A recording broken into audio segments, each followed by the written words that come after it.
પ્રણામ વિદ્યાર્થી મિત્રો। આજે આપણે વ્યાકરણનો એક મુદ્દો જે 9 થી 12 ધોરણમાં લાગુ પડે, 8મામાં પણ લાગુ પડે, ગ્રામર જે અંગ્રેજી શીખવાનું હોય ત્યાં બધે જ લાગુ પડે। તો આજે જે આપણે શીખી રહ્યા છીએ મુદ્દાનું નામ છે, આમ તો મુખ્ય મુદ્દાનું નામ રહે છે ફંક્શન્સ। ફંક્શન એટલે કાર્ય કે હેતુ। આ વસ્તુ શું કામ વપરાય, શાના માટે વપરાય, તેમાં પહેલો મુદ્દો આજે આપણે લીધો છે એક્સપ્રેસિંગ કન્ડિશન। કન્ડિશન એટલે શરત, અથવા તો ડિસ્ક્રાઇબિંગ કન્ડિશન, અથવા તો નેરેટિંગ કન્ડિશન।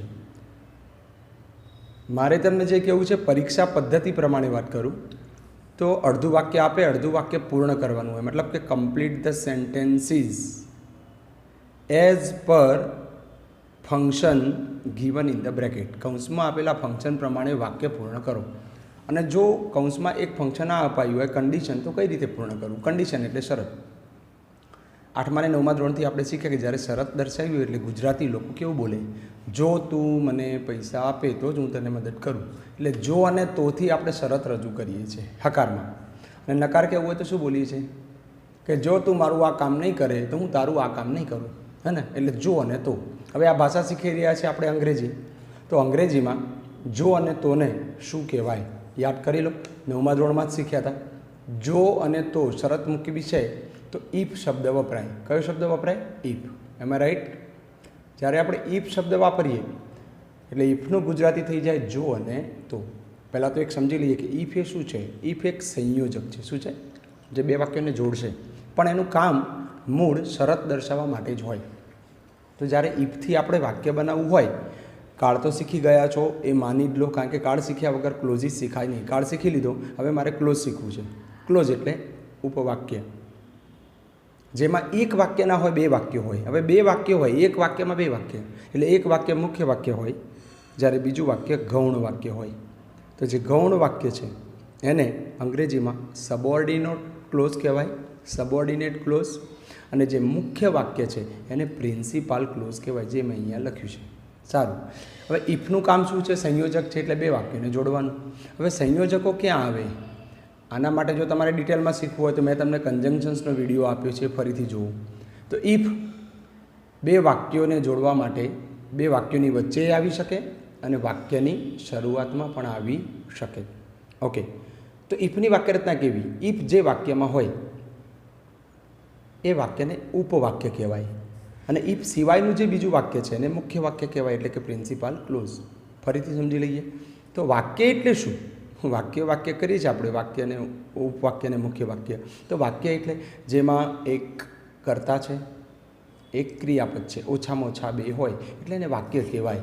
અધર વર્ડ્સ કોઈ પણ હોઈ શકે, બરાબર? આ એક વાક્ય પૂરું થયું જે ઇફ સાથે હોય એવું સમજી લો। બીજો નંબર, તો પ્રિન્સિપાલ ક્લોઝમાં શું હોય? અરે એ પણ વાક્ય જ છે, તો એમાં પણ શું હોય? સબ્જેક્ટ હોય અને વર્બ હોય, ઓછામાં ઓછું અધર વર્ડ્સ કોઈ પણ હોઈ શકે। રાઈટ? આટલે સુધી તમે સમજ્યા? હવે આપણે ઇફની વાક્યરચના સમજવી છે। જો મારે ઇફ દ્વારા શરત મૂકવી છે, શું મૂકવી છે? શરત। તો મારે કોઈક નક્કી વાક્યરચનાને અનુસરવું પડે।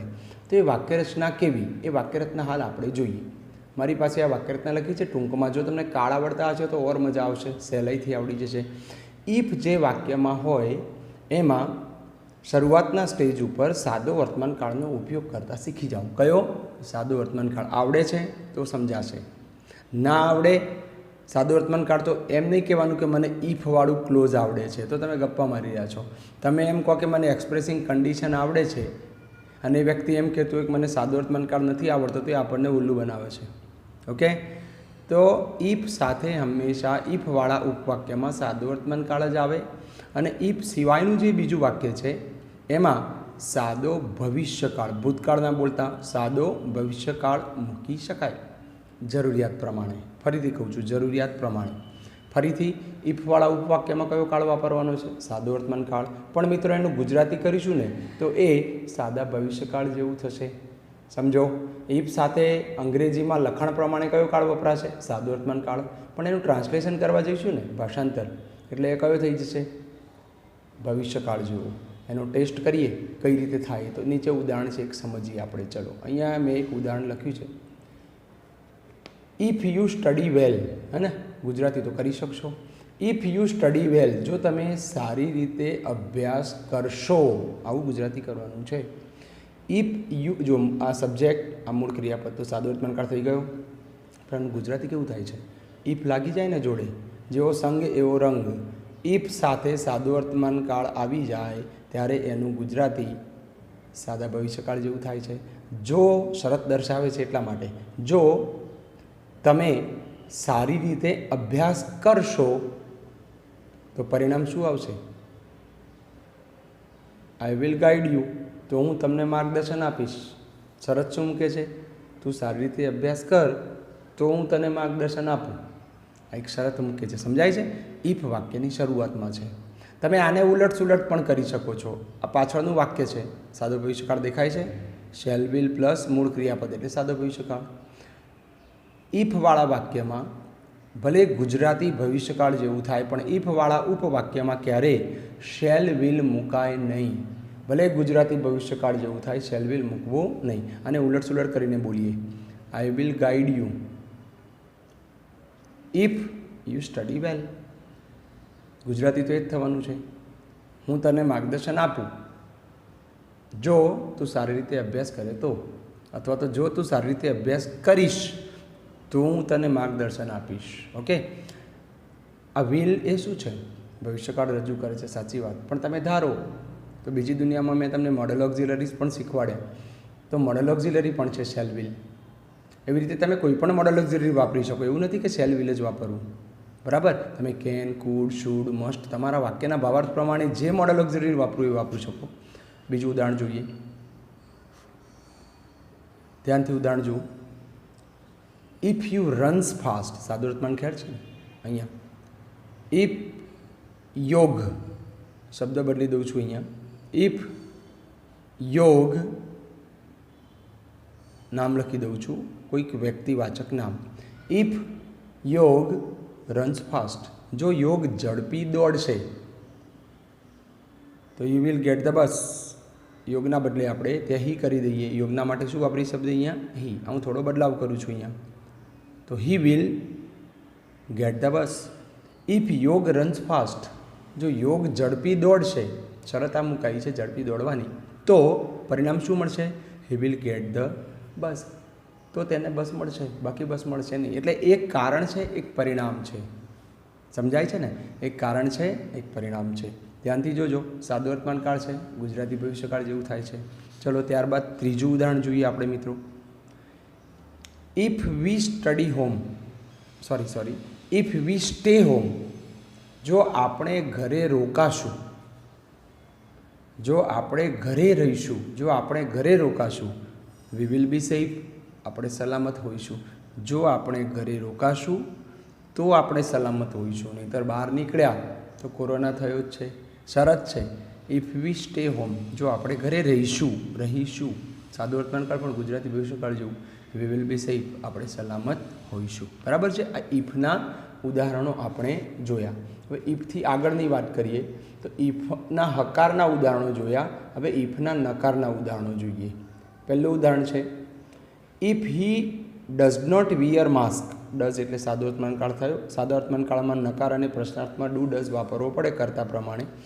If he does not wear mask, જો તે માસ્ક નહીં પહેરે તો he will get a fine, એને દંડ મળશે, એને સજા મળશે. હે ને? અત્યારે માસ્ક નહીં પહેરો તો 200 ને 500 રૂપિયા દંડ ચાલે છે. એટલે આ વાક્ય બન્યું. તો ઇફ સાથે નકાર બન્યો. ઇફ સાથે નોટ મૂકવો હતો તો નોટ ક્યારે એકલો ના આવે, એની આગળ કાર પ્રમાણેના સહાયકારક ક્રિયાપદો આવે ને આવે છે. ઓકે. બીજું, if you do not it, if you do not it, જો તમે નહીં ખાઓ તો યુ વિલ ડાઈ, તમે મરી જશો. જીવવા માટે ખાવું તો પડશે જ. તો આ શરત છે મિત્રો. આ રીતે ઇફનું આપણે નકાર વાક્ય જોયું. હજુ આપણે એક ઇફનું વાક્ય જોઈએ ફરીથી, કે ઇફ વાક્ય શું છે? If you are not a student, if you are not a student, જો તું વિદ્યાર્થી નથી. If you are not a student, જો તું વિદ્યાર્થી જ નથી. You can't wear a uniform, તો પછી તું ગણવેશ ના પહેરી શકે. જો બધામાં વિલ અહીંયા કેન વાપર્યું. કેમ? કેન પણ મોડલ ઓક્ઝિલરી છે, વિલ પણ મોડલ ઓક્ઝિલરી છે. તમારે જે જરૂર છે એ મોડલ ઓક્ઝિલરી તમે મૂકી શકો છો. ફરીથી વાક્ય, if you are not a student, જો તમે એક વિદ્યાર્થી નથી તો you can't wear a uniform, તમારે યુનિફોર્મ પહેરો, તમે યુનિફોર્મ ના પહેરી શકો. ઓકે, હવે એની વાક્ય રચના સમજીએ આપણે થોડી. ઇફ સાથે નોટ મુકાયો એટલે ગુજરાતી કેવું થયું ખબર છે? જો નહીં તો. ગુજરાતી કેવું થઈ ગયું? જો નહીં તો. તો આપણી પાસે હાલ જે વાક્ય રચના છે, તો ઇફ સાથે નોટ મૂકીને બનાવવું એના કરતાં એ સહેલું પડે એવો એક શબ્દ છે અનલેસ. આ પણ સંયોજક છે, 9માં શીખ્યા જ છીએ. અનલેસ એ પોતે નકાર છે. એવું કહેવાય કે અનલેસનું ગુજરાતી શું થઈ જાય? જો નહીં તો. માટે અનલેસવાળા વાક્યમાં ક્યારેય નોટ મુકાય નહીં. સારું, ઇફવાળા વાક્યમાં શું મૂકતા હતા આપણે? નોટ મૂકતા હતા, નકાર કરવું હોય તો. પણ અનલેસવાળા વાક્યમાં ભૂલથી નોટ મુકાય નહીં. બીજું, ઇફવાળા વાક્યમાં શું મૂકતા હતા? સાદો વર્તમાન કાળ. તો અનલેસવાળા વાક્યમાં પણ શું મૂકવાનું છે? સાદો વર્તમાન કાળ જ મૂકવાનું છે. એટલે અહીંયા વાક્યરચના લખી અનલેસ પ્લસ સાદો વર્તમાન કાળ જ મૂકવાનું, પણ ગુજરાતી ભવિષ્યકાળ જેવું થશે. અને એના પછી સાદો ભવિષ્યકાળ વાપરી શકો. એટલે અહીંયા મેં એવું લખ્યું કે અનલેસ એટલે શું? Unless is equal to if plus not, અથવા તો if plus not is equal to unless. મતલબ કે ઇફ અને અનલેસ લખવો એના કરતાં સીધું અનલેસ લખશો તો શું થશે? સેમ જ ભાવાર્થ રહેશે, કોઈ ભાવાર્થમાં ફરક પડવાનો નથી. ઇફ અને નોટ એ વધુ મજૂરી થશે, એના કરતાં અનલેસ વાપરવાથી ખૂબ જ સહેલાઈથી પૂરું થઈ જશે. તો આવો હવે જોઈએ આપણે અનલેસના વાક્યો. ફરીથી યાદ રાખીએ, અનલેસ નકાર છે, માટે અનલેસ જે વાક્યમાં હોય, ફરીથી યાદ કરો, ઇફ અને અનલેસ સંયોજકો છે. સંયોજકો હોય એટલે બે વાક્યો તો ઓછામાં ઓછા હોય.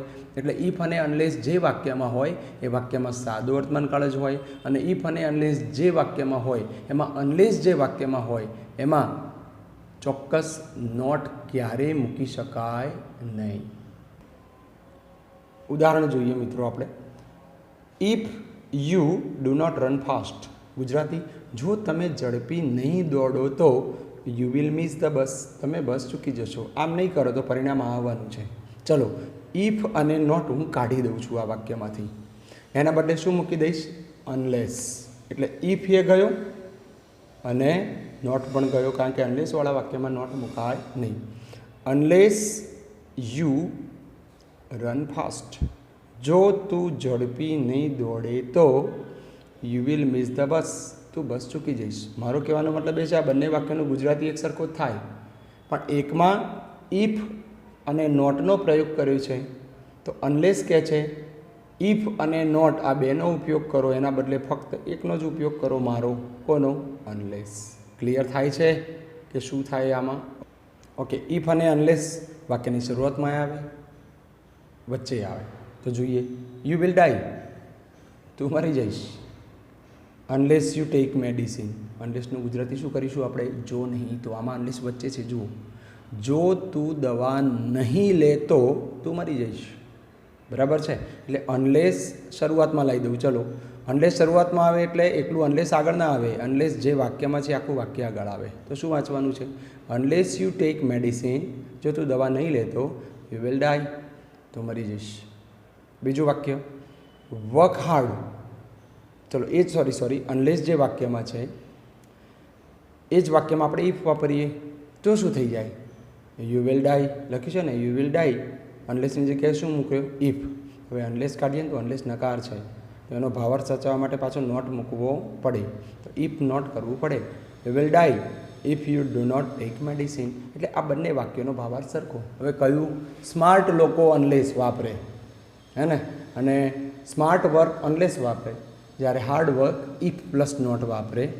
આગળ વાક્ય જોઈએ. એ સિવાય શરત શાનાથી રજૂ થાય? તમે જુઓ, અહીંયા મેં લખ્યું છે અધરવાઇઝ. અધરવાઇઝનો સમાનાર્થી ઓર થાય. શું થાય? ઓર. એનો મતલબ તમારે શરત દર્શાવી હોય તો ખાલી ઇફ અને અનલેસથી જ ના રજૂ થાય, ઓર અને અધરવાઇઝ નામના કનેક્ટર્સ સંયોજકોથી પણ થાય. દાખલા તરીકે, વર્ક હાર્ડ, સખત મહેનત કરો, અધરવાઇઝ નહીંતર રેડી ફોર અનસક્સેસ, નિષ્ફળતા અસફળતા માટે તૈયાર રહો, નહીંતર અસફળતા માટે તૈયાર રહો. હવે એ સિવાય એન્ડથી પણ શરત રજૂ કરી શકાય. Work hard and gate success, સખત મહેનત કરો અને સફળતા મેળવો. દાખલા તરીકે બીજું ઉદાહરણ, યુ શુડ વર્ક હાર્ડ. શું વાક્ય બનાવીએ છીએ? You should work hard two gate success. You should work hard two gate success. સમજાય છે? Work hard two gate success એટલે ટુથી પણ વાક્ય જોડાઈ શકે છે. આ ટુ પ્લસ મેઇન વર્બ ભેગું થાય એટલે એને અંગ્રેજી ભાષામાં ઇન્ફિનિટિવ કહેવાય. શું કહેવાય?